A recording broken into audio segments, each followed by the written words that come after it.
friends, welcome to Kavithasamayalarai. இன்னைக்கு நம்ம பார்க்க போற ஸ்பெஷல் ரெசிபி நல்ல ஒரு சுவையான கொத்தமல்லி சட்னி. நல்ல சுட சுட சாதத்துல நெய்யை சேர்த்துக்கிட்டு இந்த கொத்தமல்லி சட்னியும் சேர்த்து பிசைஞ்சு சாப்பிட்டா ஆஹா அட்டகாசமா இருக்குங்க. அதே மாதிரி இட்லி, தோசை, சப்பாத்தி எல்லா விதமான டிஃபனுக்கும் இந்த கொத்தமல்லி சட்னி நல்ல பொருத்தமா இருக்கும். நம்ம வீட்டில் இருக்கிற பொருட்களை வச்சு டக்குன்னு ஈஸியாக ஹெல்த்தியாக டேஸ்டியாக ஒரு சட்னி பண்ணணுன்னா அது இந்த கொத்தமல்லி சட்னியை நம்ம ஈஸியாக பண்ணிடலாம். நல்ல ஒரு அழகான க்ரீன் கலரில் அருமையாக டேஸ்டியாக கொத்தமல்லி சட்னி எப்படி பண்ணுறதுன்னு பார்க்கலாம் வாங்க.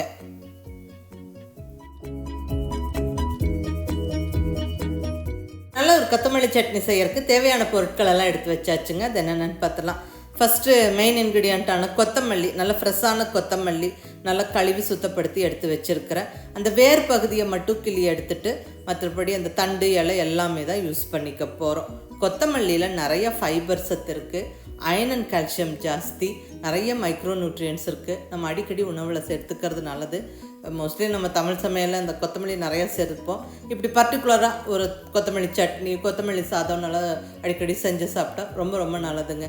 இப்போ இங்கே நல்ல ஒரு கட்டு கொத்தமல்லி இலையை நல்லா கழுவி சுத்தப்படுத்தி வச்சுருக்கிறேன். இப்போ இந்த தண்டு இலை எல்லாமே தான் யூஸ் பண்ண போகிறோம்.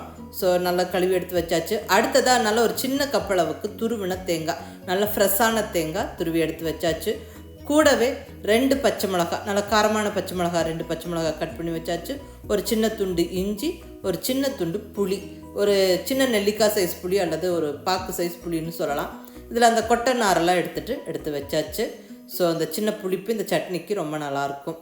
அடுத்தது சின்ன வெங்காயம், நல்ல ஒரு 7-8 சின்ன வெங்காயத்தை நல்லா அந்த தோலெல்லாம் எடுத்துகிட்டு நல்லா கட் பண்ணி வச்சாச்சு. கூடவே 1 ஸ்பூன் உளுந்தம்பருப்பு, 1 ஸ்பூன் கடலைப்பருப்பு, வதக்கறதுக்கு தேவையான எண்ணெய், அடுத்தது கொஞ்சமாக உப்பு, அவ்வளோதாங்க. இப்போ நம்ம சட்னி செய்ய ஸ்டார்ட் பண்ணிடலாம். இங்கே ஸ்டவ்வில் கடாய் வச்சாச்சு. கடாய் சூடானதுக்கப்புறம் நல்லா 1 ஸ்பூன் ஆயில் சேர்த்துக்கிறேன். இந்த ஆயில் கொஞ்சம் சூடாகட்டும்.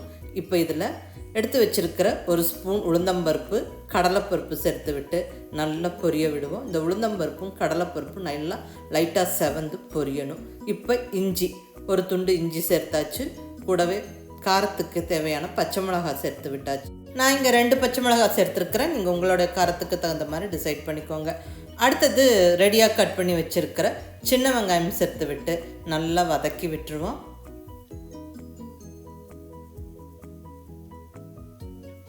சின்ன வெங்காயம் நல்லா கலர் மாறுற வரைக்கும் வதங்கணும். இப்போ இதில் புளி சேர்த்துடலாம், சின்ன துண்டு புளி. அடுத்தது துருவின தேங்காய் சேர்த்து விட்டு நல்லா வதக்கி விட்டுறலாங்க.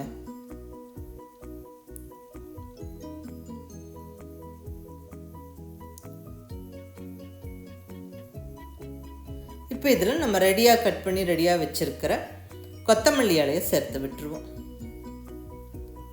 நல்லா ஃப்ரெஷ்ஷான கொத்தமல்லி இலை சேர்த்தாச்சு. இப்போ எல்லாம் நல்லா வதக்கி விட்டுறலாங்க. ரொம்ப நேரம் வதக்கணும்னு அவசியம் இல்லை, ஓரளவுக்கு மட்டுமே வதக்கி விடுங்க. அதாவது அந்த கொத்தமல்லி இலையோட பச்சை கலர் ரொம்ப மாறாத மாதிரி வதக்கிடுங்க. இந்த அளவுக்கு கொஞ்சம் க்ரீனாகவே இருக்கட்டும். அவ்வளோதான், ஸ்டவ் ஆஃப் பண்ணி விட்டுறலாங்க. நீ நல்லா ஆறுனதுக்கப்புறம் உப்பு சேர்த்து நம்ம அரைச்சிடணும். இப்போ மிக்ஸி ஜாரில் சேர்த்து விட்டுறலாம்.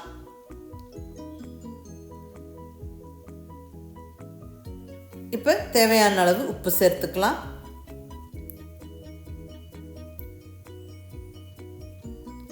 கொஞ்சமாக தண்ணி விட்டு இப்படி ஃபைன் பேஸ்ட்டாக அரைச்சிடணும். பாருங்கள் எவ்வளோ நல்லா அழகான க்ரீன் கலரில் ஜம்முன்னு கமகமன்னு வாசனையோட நம்மளுடைய கொத்தமல்லி சட்னி ஜம்முன்னு ரெடி ஆயிடுச்சு. நல்லா நிறையா தண்ணி விட்டு அரைச்சிங்கன்னா அது இட்லி தோசைக்கு தான் தொட்டுக்க முடியும். இது சாதத்துக்கும் நம்ம சேர்த்து அரைக்கிறோம் அப்படின்னா கொஞ்சம் கெட்டியாக அரைச்சிக்கோங்க. சாதத்தோடு பிசைஞ்சு சாப்பிட்றதுக்கு நல்லாயிருக்கும். நான் இங்கே சாதம் இட்லி 2த்துக்கும் சேர்ந்த மாதிரி செஞ்சுருக்கேன். ஸோ நான் கொஞ்சம் கெட்டியாக தான் அரைச்சிருக்கிறேன். இப்போ இதில் நல்லா தாளிப்பு வேணும்னா ஆட் பண்ணிக்கலாம். நான் இங்கே கடுகு, உளுந்தம்பருப்பு, கருவேப்பிலை, 1 வரமிளகாய் சேர்த்து தாளிப்பு சேர்த்தாச்சு. அவ்வளோதாங்க. நல்ல கமகமன்னு வாசனையோட நல்ல சுவையான சத்தான கொத்தமல்லி சட்னி ஜம்முன்னு ரெடி ஆகிருச்சு. ரொம்ப ஒரு ஈஸி சிம்பிள் ரெசிபி இது. வீட்டில் இருக்கிற பொருட்களை வச்சு டக்குன்னு ஒரு 5 நிமிஷத்தில் செஞ்சிடலாம். ரொம்ப நல்லாயிருக்கும்.